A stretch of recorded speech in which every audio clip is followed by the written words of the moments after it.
When you get mature और आपका exposure बढ़ता जाता है, आपको थर्स्ट बढ़ती जाती है कि जो भी मैं कुछ कर रही हूँ उसका एंड रिज़ल्ट क्या है। चीज़ें जब तक प्रैक्टिकल इम्प्लीमेंट नहीं होती, you can not understand what you are studying और व्हाट यू आर डूइंग। जो 16 टाइप्स हैं, तो अगर एक आम इंसान को समझना चाहे तो what's the how one can understand that? 4 areas में प्रेफरेंस को डिस्कवर करने से टाइप निकल आता है। हमारे यहाँ इनकरेजमेंट का कल्चर नहीं है। हमारे यहाँ तारीफ और इनकरेजमेंट किसी के अच्छे अमल की फौरी कर दी जाए तो वो रीइंफोर्स होता है। The point is that we wait for somebody. It's still जो emotional intelligence की कमी है, still जो empathy है, still जो हमारा behavior transformation, I think AI उससे थोड़ा दूर है. Posting leads you to opportunities and people that you would not otherwise get, right?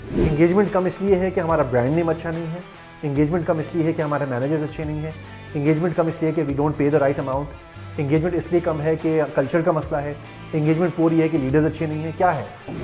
चूँकि हमारे यहाँ बजट जो लोग बनाते हैं या जो पॉलिसी मेकर हैं, बेसिकली उनके हाथ में बहुत कम चीज़ें होती हैं। एग्जेम्पशंस भी अवेलेबल थी सैलरी क्लास को। ओवर द टाइम वो एग्जेम्पशंस ख़त्म हुई लॉ में से, और फिर जो Aahista Aahista tax credits available थे इंडिविजुअल्स के लिए, वो भी कम हुए। that had helped you to वहाँ से लेके वो सारी चीज़ों को क्रॉस करके यहाँ तक पहुँचने में।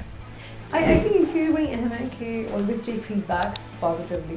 What is the objective behind all that activity? हम कुछ लोग प्रोफेशनल्स आपस में बैठ के यही बात कर रहे थे, and that was the third time there was an increase in taxation. एक तरफ आई थिंक गवर्नमेंट की प्रायोरिटी शायद ये है कि आप ऑनलाइन ट्रांजैक्शंस को देखा जाए तो इनकरेज कर रहे हैं कि एज अ कंज्यूमर अगर मैं कोई ऑर्डर करती हूँ तो अगर मैं ऑनलाइन पेमेंट कर देती हूँ तो 1% टैक्स है, जो कि आई थिंक पहले वो भी नहीं था ना।